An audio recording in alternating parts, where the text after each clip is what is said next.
শেখ হাসিনার দেশত্যাগে যে প্রতিক্রিয়া জানালেন ক্রিকেটাররা।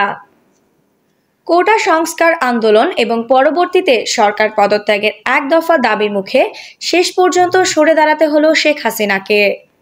সোমবার ৫ অগস্ট দেশত্যাগের আগে রাষ্ট্রপতির কাছে পদত্যাগপত্র দিয়েছেন তিনি। এই খবর ছড়িয়ে পড়তেই দেশ জুড়ে আনন্দ উৎসব শুরু হয়। এই আনন্দ ছুঁয়ে গেছে ক্রিকেটারদেরও।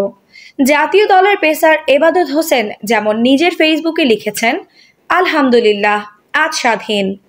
ইংরেজিতে লেখা সেই স্ট্যাটাসে হুমড়ি খেয়ে পড়েছেন ক্রিকেট ভক্তরা।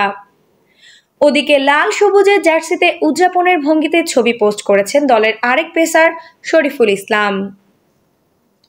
জাতীয় দলে আসা যাওয়ার মধ্যে থাকা আফিফ হোসেন ছাত্রদের সম্মিলিত শক্তিকে সম্মান জানিয়েছেন। ফেসবুক পোস্টে বাংলাদেশের পতাকা ও সেলুটের ইমোজি ব্যবহার করেছেন। জাতীয় দলের অলরাউন্ডার মেহেদী হাসান মিরাজ ফেসবুকে লিখেছেন, আলহামদুলিল্লাহ, স্বাধীন। বাংলাদেশ টেস্ট দলের সাবেক অধিনায়ক মুমিনুল হকও ফেসবুকে আনন্দ উদযাপন করেছেন। লিখেছেন, বিজয়ের আনন্দে ভাসছে দেশ, আলহামদুলিল্লাহ। আফসানা নওরিন, বাংলা স্পোর্টস।